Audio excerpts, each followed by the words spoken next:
संविधान की वजह से, आरक्षण की वजह से IAS, PCS, IFS, professor, doctor, engineer बन गए। अगर वो लोग खामोश हैं तो उनकी नालायकी की वजह से आज संविधान को बदलने की बात की जा रही है। क्योंकि जिन लोगों ने संविधान की वजह से, जिनके पास लंबी लंबी गाड़ियाँ आई, कोठियाँ बने, बंगले बने, जिनके बच्चे विदेशों में पढ़ने के लिए गए, और अगर आज उसी संविधान को बदलने की बात की जा रही है और उनकी कान पर जूं नहीं रेंग रही है, तो मैं समझ रहा हूँ कि सबसे पहले हम उनसे बाद में लड़ लेंगे जो संविधान को बदलने की बात करें। पहले इनको पकड़ो, पहले इन्हें जुतियाओ ढंग से, पहले इनको छेद तो घेर के कि जिस संविधान की वजह से तुम यहाँ तक पहुँचे हो, आज जो संविधान को बदलने की बात की जा रही है और तुम खामोश हो और तुम चाह रहे हो कि तुम्हारी ये जो लड़ाई है, इसको वो आदमी गाँव में हाशिए पर जो रह रहा है, जिसके पास संसाधन नहीं है, जिसके पास कुछ नहीं है, जिसको संविधान की वजह से बेचारे को कुछ नहीं मिला, ना नौकरी मिली, ना अच्छा मकान बना पाया, आज भी गरीबी पर और हाशिए में जिंदगी जी रहा है, वो भी इस लड़ाई को लड़े, तो फिर तुम क्या करोगे? लेकिन अब तो प्रधानमंत्री के जो आर्थिक सलाहकार हैं उन्होंने बोला इस बात। देखिए, विवेक देवराय की जो बात है, मैं हमेशा से कहता हूँ, आज से पहले जो भी व्यक्ति संविधान को बदलने की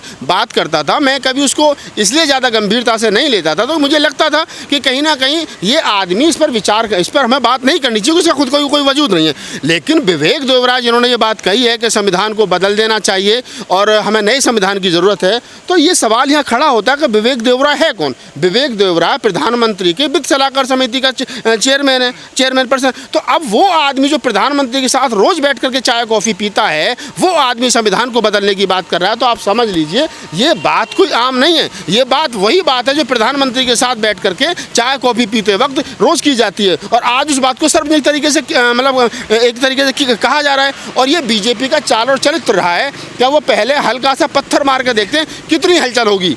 विवेक देवराय ने बयान दिया तो रवीश कुमार का भी पौना घंटे का उस पर क्या नाम है विश्लेषण आया, हम लोगों ने बोलना शुरू किया, हमने वीडियो बनाने शुरू किए, रतन लाल, तमाम वो लोग जो सोशल एक्टिविस्ट उन्होंने बोलना शुरू किया, तो बीजेपी को लगा नहीं मत छेड़ो मत। फिर बीजेपी ने कह दिया कि नहीं, विवेक देवराय का पर्सनल बयान है। अरे जो व्यक्ति संवैधानिक पद पर बैठा है, जो तुम्हारी वित्त सलाहकार समिति का चेयरमैन पर्सन है, और वो उसका व्यक्तिगत जब जिसने वो प्रिंट में छापा है अखबार में, उसमें उसका जो डेजिनेशन है वो लिखी है कि किस पद पर है ये। अगर व्यक्तिगत उसका विचार है तो फिर उसकी जो डेजिनेशन वो क्यों लिखी गई है उसमें?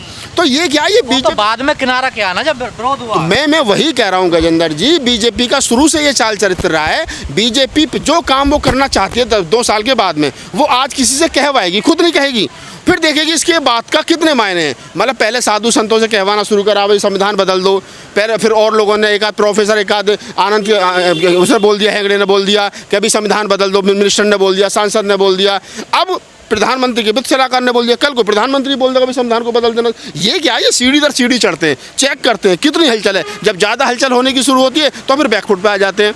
ये तमाम देखिए 13 पॉइंट रोस्टर का मामला रहा हो, चाहे 2 अप्रैल भारत बंद का मामला रहा हो, सरकार की जब तक ईंट से ईंट नहीं बजाई जाती है तब तक सरकार सुनने के और कुछ पीछे हटने के मूड में नहीं होती है। सरकार हमेशा जब खास तौर से बहुजन समाज के लोगों से टकराई है तब तक उसको मुँह की खानी पड़ी है। लेकिन ये बड़ा मामला है संविधान को बदल देने वाला, तो इस पर तमाम उन लोगों को, जिन लोगों को संविधान को अधिकार बहुजनों को मिल रहे हैं, सबको मिल रहे हैं। मैं कह रहा हूँ कि सबसे ज़्यादा तो हमें मिले ना।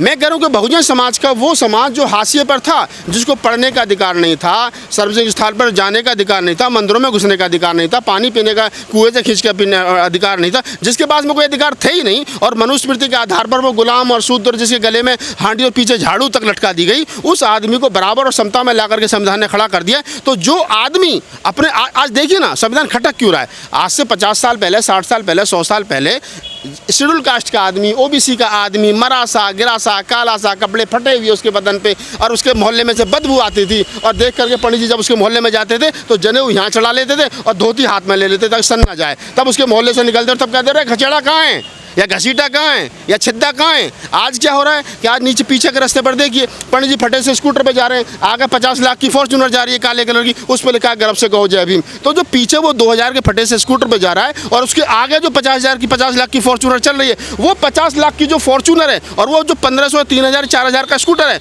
उसके बीच में जो 70 साल में डिफरेंस आया है, वो जो वहाँ से वहाँ गया है, और वो आज जो मूँछों पर ताप देता है, तो वो कहता है कि ये संविधान की वजह से वो 240 फॉर्च्यूनर वाले को देता है और 400 परसों गाली संविधान को देता है। क्यों देता है? क्योंकि आज उसने बोलना सीख लिया है, आज वो बोल रहा है, आज वो लड़ रहा है, और वो पता है कि अगर ये संविधान बदल गया और इन लोगों ने फिर मनुस्मृति को यहाँ लागू कर दिया तो तू वहीं पहुँच जाएगा जहाँ से उठ करके कभी आया था।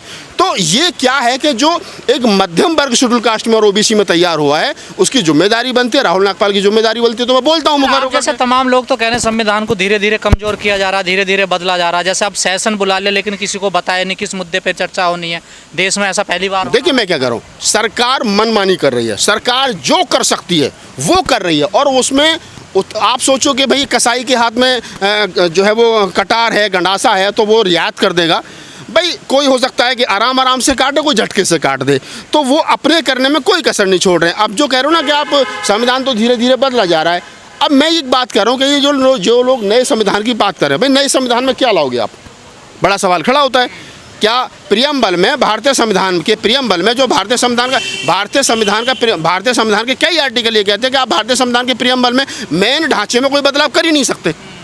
अगर आप करोगे नहीं कि पूरा का पूरा संविधान बदल दो, तो मुझे बताओ तो फिर स्वतंत्रता की जगह पे क्या लाओगे, बंधुता की जगह पे क्या लाओगे, मानवता और भाईचारे की जगह पर, पंथ निरपेक्ष की जगह पर क्या लाओगे, इसके जगह पर क्या लाओगे, समानता की जगह पर असमानता लाओगे, धर्मनिरपेक्षता की जगह पर हिंदू राष्ट्र लाओगे? क्या लाना क्या चाहते हो, कहना क्या चाहते हो, करना क्या चाहते हो? तो ये विवेक देवरा जैसे जो लोग हैं, इनकी जो स्टेटमेंट है, इसको गंभीरता से लेना चाहिए, खासतौर से उन तमाम लोगों को जो लोग संवैधानिक पदों पर संविधान की वजह से यहाँ तक पहुँचे, जिनके पास में संसाधन है, उनको मुखर होकर के बोलना चाहिए। और अगर नहीं बोलोगे और इसी प्रकार से ये लोग बोलते रहे और संविधान एक दिन बदल दिया जाएगा, तो मैं कह रहा हूँ कि जो लंबी लंबी गाड़ी और कोठी और बंगले बना लिए, ये बिकेंगे, तुमसे छीन लिए जाएंगे। क्योंकि मनुस्मृति में शूद्रों को क्या नाम है, दौलत रखने का, पैसा रखने का अधिकार नहीं है, अच्छे कपड़े पहनने का अधिकार नहीं है। आपके तमाम संसाधन छिनेंगे और आप फिर गांव की तरफ जाओगे महानगरों से, और गांव वाले आपको घुसने नहीं देंगे, क्योंकि फिर आपको बसाया जाएगा जंगल में। छीनेगा कौन?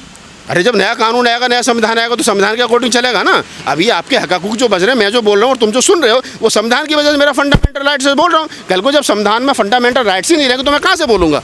जब मुझे बोलने का अधिकार नहीं होगा, शूद्रों को शिक्षा का अधिकार नहीं होगा, शूद्रों को, दलितों को, महिलाओं को इस देश के अंदर धन रखने का अधिकार नहीं होगा, तो क्या होगा फिर? हाँ, तो हिंदू हमारा जगह स्थान कौन सा होगा? मैं तो कह रहा हूँ ना कि अगर इस देश को आप हिंदू राष्ट्र बनाओगे, तो राहुल नागपाल जो है, राहुल नागपाल को कहाँ रखोगे, गजेंद्र को कहाँ रखोगे, प्रोफेसर रतन लाल को कहाँ रखोगे, लक्ष्मण यादव को कहाँ रखोगे, प्रोफेसर रितु को कहाँ रखोगे, इंदु चौधरी को कहाँ रखोगे, जयप्रकाश को कहाँ? बता तो एक बार बैठ के टेबल पर एक बार चर्चा कर लो बैठ करके कि आपके हिंदू राष्ट्र में बुद्ध कहाँ है, कबीर कहाँ है, नानक कहाँ है, रैदास कहाँ है, फूले कहाँ हैं, साहूजी महाराज कहाँ हैं, डॉक्टर अंबेडकर कहाँ हैं, काशीराम कहाँ हैं? जब आपके हिंदू राष्ट्र में मेरे 2500 साल के पुरखे नहीं हैं, तो इसका मतलब मैं नहीं हूँ। इस देश का SC ST OBC है ही नहीं उसमें। नहीं तो बताओ आप मुझे, आप जो हिंदू राष्ट्र बनाओगे उसमें बुद्ध कहाँ रहेंगे, कबीर कहाँ रहेंगे? लोग जो जानकार हैं वो कह रहे हैं इसकी तो शुरुआत हो गई जिस दिन सेंगोल स्थापित कर दिया गया संसद में, उसी दिन शुरुआत हो गई है। देखिए ये मैं क्या कर रहा हूँ ना, धीरे धीरे टेस्टिंग करते हैं वो लोग।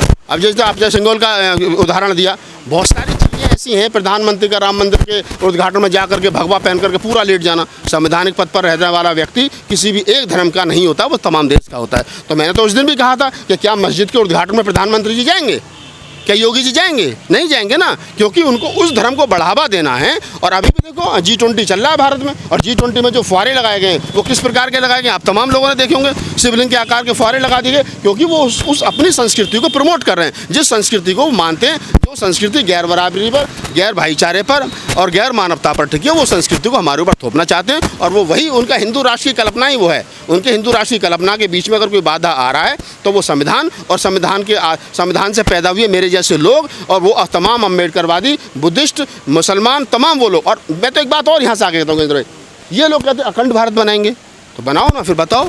पाकिस्तान भी मिला लोगे आप, जो है वो श्रीलंका भी मिला लोगे आप, अफगानिस्तान भी मिला लोगे, बांग्लादेश भी मिला लोगे। बांग्लादेश और पाकिस्तान मिलने के बाद में लगभग 50 लाख मुसलमान, 50 करोड़ मुसलमान और प्लस हो जाएगा यहाँ। अफगानिस्तान मिला लोगे तो 60 करोड़ हो जाएगा, तो 60-70 करोड़ मुसलमान यहाँ प्लस हो जाएगा। फिर लगभग 30-40 करोड़ म्यांमार वगैरह और ये श्रीलंका लगा करके 15-20 करोड़ बुद्धिस्ट यहाँ प्लस हो जाएगा। अभी तो तुम 30 करोड़ मुसलमान नहीं झेल रहे इस देश के अंदर, जब 60 करोड़ मुसलमान और तुम यहाँ अखंड भारत बना करके कर लोगे तो फिर क्या होगा? और चलो मैंने मान भी लिया, तुमने सबको मार काटने के बाद में, सबको काटने के बाद में सबको हिंदू बना दिया, तो इस बात की क्या गारंटी कल को फिर बुद्ध पैदा नहीं होगा, फिर ईसा मसीह पैदा नहीं होगा, फिर कबीर पैदा नहीं होगा, फिर लोग मानवता और भाईचारे की बात नहीं करेंगे? तो ये कोरी कल्पनाएं हैं। ये लोग अपना रात को सपना देखते हैं। जो लोग आज भारत का संविधान बदलने की बात कर रहे हैं, या जो लोग गैर संवैधानिक बात कर रहे हैं, तो इसके पीछे उनकी कोई ताकत नहीं है। इसके पीछे जो बहुजन समाज के नालायक नेता हैं और जो बहुजन समाज की नालायकी है, ये सबसे बड़ा कारण ये है। अगर बहुजन समाज के नेता नालायकी छोड़ करके लायकी पर आ जाएं और वो कहीं ना कहीं जो लोग संविधान की बदौलत 131 सांसद 1044 विधायक चुन करके जो पार्लियामेंट और विधानसभाओं में पहुँचे और जो संवैधानिक पदों पर बैठे और जो लोग